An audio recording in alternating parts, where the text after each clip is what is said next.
You will always be a parasite living off your mother in your parents' house. As the eldest son, I will take over the management of the company. Get your things together and get out of here. Living off your parents at your age. I can't believe it. Live a more independent life. After my father passed away, my brother and his wife yelled at me. Furthermore, my brother's wife threw water on me from a cup and laughed loudly.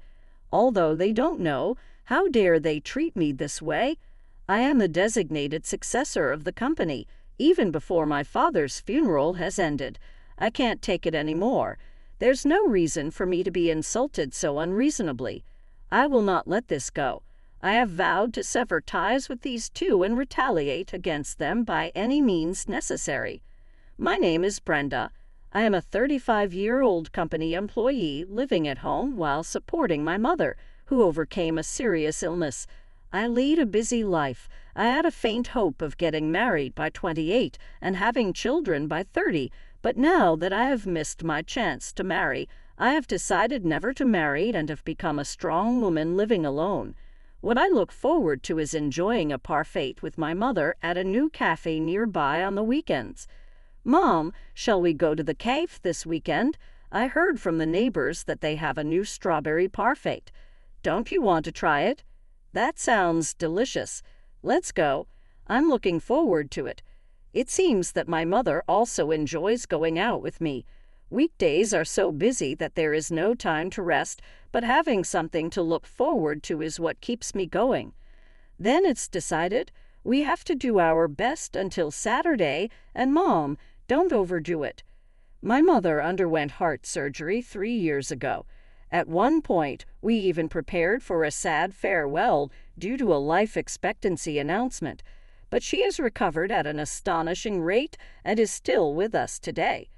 She goes to the hospital every 2 weeks for regular checkups and treatments.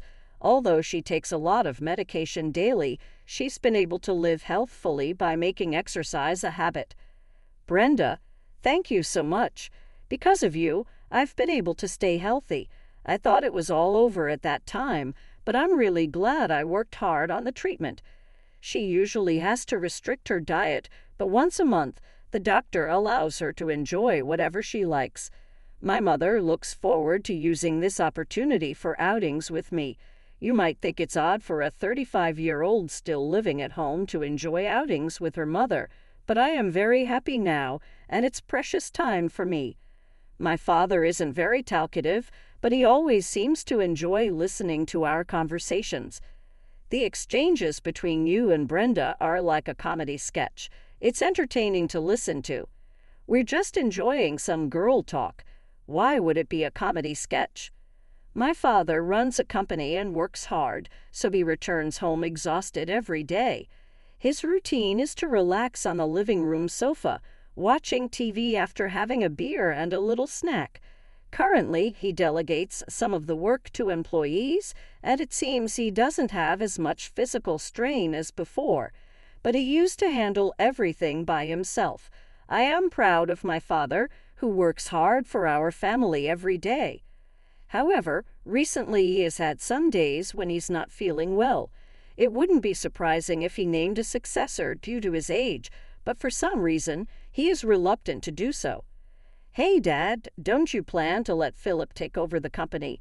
You seem pretty exhausted, don't you? I have an older brother, Philip, who is 2 years older than me. I've always thought it would be better for my father to hand over the company to someone else. I will never let Philip take over.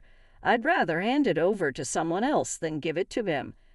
Okay, I understand. Originally, my father and my brother didn't get along well, and they have been clashing frequently since my brother became an adult. It seems that their relationship hasn't improved even now. If I let him manage the company, it would be ruined within a month. He doesn't just lack business knowledge, he's also too reckless with money. I can't entrust the company to someone like that, my father said angrily. I had wondered what had happened between them, but when I asked my mother, she mentioned that my brother Philip had some financial troubles during his college years. At that time, the financial situation was tough until the company took off. so I chose to attend a less expensive public high school to support our family. However, Philip attended a costly private school and spent his time playing without working part-time. Even after Philip became an adult, my father asked him several times to help with the company. "Why should I help out with such a failing company? You started it because you liked it, so deal with it yourself," he would say. Moreover, Philip repeatedly used the company's money for his nightlife, eventually becoming uncontrollable. It seems my parents didn't want to show me their struggles and had kept quiet about my brother's issues for a long time. I wondered why Philip became so selfish. We were raised the same way, and we didn't spoil them in particular. My mother said sadly, "Indeed, Philip was always full of complaints and sarcasm and had a narrow-minded personality." This year, Philip, now 37, is set to marry his girlfriend, who is 7 years younger than him, after a long relationship. Just a week ago, I received a call from him saying he would come to greet us. However, he called me instead of our parents. Next week, I'm bringing my girlfriend over. It's a visit with the intention of marriage, so I can't invite her to a messy house. Make sure to tell Dad and Mom to prepare for hosting us and tidy up," he said. "Why are you telling me this? Why don't you talk to them directly?" I asked. I didn't quite understand Philip's motive, and his way of speaking was as unpleasant as ever. It didn't sit right with me to relay this, but to avoid a sudden visit without our parents knowing, I decided to tell them. "Philip is getting married. He's coming next weekend with her for the greetings, so we should clean the rooms and prepare to host them." He should have said it himself instead of asking me. His character hasn't changed a bit, I told them. My parents sighed heavily and were silent for a while. However, they hoped that if the marriage went well, Philip might visit less frequently and spend less money. "Let's make sure to handle this greeting properly as if it were the last," my father said with determination. The weekend arrived, and my brother Philip brought his fiancée to our family home. "It's been a while. Sorry I couldn't get in touch sooner. I think Brenda told you, but I'm getting married to my girlfriend." "Nice to meet you. I'm Holly. Please remember me." Is this a greeting to someone she's meeting for the first time? Is she sane? Is she mocking us?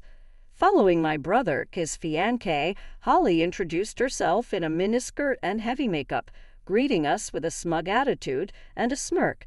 The situation was hardly appropriate for a marriage introduction, and while our family was stunned, Philip seemed completely unconcerned about her, making them a matching pair in a way. Amid the tense atmosphere, my mother tried to lighten the mood by asking Holly, "Do you work somewhere?" which only made Holly angry. "What work?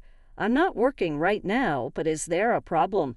I aim to be a housewife and have no intention of working after marriage, so I won't be helping out at your company."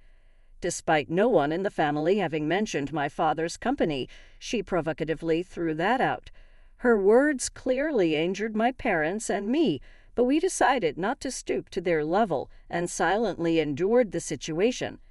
After they left, we discussed our feelings thoroughly. What on earth was his fiancée thinking? She spoke as if she was looking down on my father's company. What does he see in such a rude and presumptuous woman? It's really terrible. Are all people these days like that? I'd rather not deal with her if possible. "Of course not, Mom. Don't lump us together with her," I said. That evening, the topic of my brother and his fiancée dominated our dinner conversation. The three of us agreed to keep our distance from Philip and his future wife as much as possible. Later, Philip contacted us again. It seems that things are progressing smoothly towards the marriage, but they plan to register the marriage first and decide on the wedding ceremony later. "Make sure to tell Dad and Mom to prepare a wedding gift early. You're a working adult, so I'm counting on you," my brother said, even pressing me for a wedding gift. To avoid any complaints later, I wrapped a gift amount larger than usual and handed it directly to Philip. Later, I received a thank you call from his fiancée, Holly, but it was clear she was eating during the conversation. Thank you for the gift. I thought your father's company was about to go out of business, so I'm lucky to have received this gift money, she said. What do you mean by going out of business? My father's company has about 30 employees and is operating without any problems, I retorted, but Holly just laughed mockingly. Unsatisfied with her response, I hurriedly ended the call. Her disrespectful remarks felt like an insult to my father and made me very sad. A month later, an unexpected event occurred in our family. I had taken a day off to accompany my mother to the hospital when our rarely used home phone rang that morning. We were even considering canceling the landline service since we hardly used it anymore, so the sudden ring startled me. "Hello," I answered. It was an employee from my father's company on the line. The voice was very disturbed and trembling. "Something terrible has happened." The president suddenly clutched his chest and collapsed. "We've called an ambulance, and he's being transported to the hospital now. Could the family please head to the hospital?" My mother, who was preparing for her regular checkup, noticed me pale with the receiver in hand and immediately grasped the situation. "Brenda, what happened? Is everything okay?" "Dad collapsed and has been taken to the hospital by ambulance. We need to hurry, Mom." We decided to take a taxi to the hospital. On the way, we were overwhelmed with anxiety, but continued to pray for my father's safety. Upon arriving at the hospital and rushing to the reception, we mentioned my father's name and were immediately directed to the emergency department. Soon, a stern-faced nurse arrived and said, "Please come this way to the room." She led us to the hospital room, and with trembling hands, I opened the door. There lay my father, who had already passed away. As my mother and I stood in stunned silence, the doctor explained the situation. At the time of transport, when the ambulance arrived, he was in cardiac arrest. We tried resuscitation to the best of our abilities, but he never regained consciousness. Unfortunately, this was the result. I'm very sorry. Your father suffered an acute myocardial infarction, and nothing more could have been done. The suddenness of it all made it difficult for us to accept reality, but seeing my father's peaceful face, I remembered how he had worked tirelessly for us every day. It felt like he might finally be able to rest, which brought me a slight sense of relief. I had informed my brother about the situation on our way to the hospital. "I'm at work and can't just leave like you can. It's probably nothing serious, so don't make such a big deal out of it," he responded coldly before abruptly hanging up. Even after I informed him of our father's death, his insensitive reply was, "I see. Well, that was just his time." I guess it's better than him becoming an old burden. It was hard to believe he was part of the same family.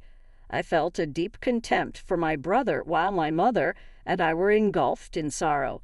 Time did not stop for us, and we had to proceed with the funeral preparations.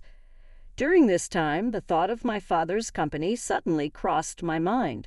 What will happen to the company? There are employees depending on it, I murmured. Then my mother pulled out a notebook. "This is a manual for managing the business that your father had been working on for a long time. If you're willing, Brenda, he wanted you to take over the company. What do you think?" The thick notebook she handed me was packed with information and know-how that my father had gathered to develop the company. His presence was immense, and the hole in my heart would not be filled. However, once the funeral was over, I would have to face reality. "I'll do it, Mom. I'll try my best." There was no reason for me to refuse. Deep down, I had always felt that someday I might need to take over my father's business. The funeral was scheduled for the following day. At the funeral, my brother and his wife made an unbelievable statement. "Hey, Brenda, how long do you plan to mooch off our parents and live at home?" What do you mean by that? I didn't understand why they would bring this up at such a time or why it was necessary to discuss it now. Buoyed by their own fervor, they continued, "You're just a parasite living off Mom. As the eldest son, I will take over the management of the company. Pack your bags and get out of here. I can't believe you're living at home at your age. depending on your parents. Live a more independent life." His wife then threw water in my face from a glass and laughed loudly. I couldn't take it any more. There was no reason for me to be insulted so unreasonably. I wouldn't let this go. I vowed to cut ties with these two and retaliate by any means necessary. "Fine, I'll leave this house." When I declared my decision to leave, they were unnaturally pleased. "Now Dad's company and the house will be mine," Philip said. "Plus, if we live with Mom, we can manage her pension." "That's right, Philip. What a great idea. We'll be rich, and if you're the president, I'll be the president's wife. Doesn't that sound wonderful?" They were gleefully discussing their future.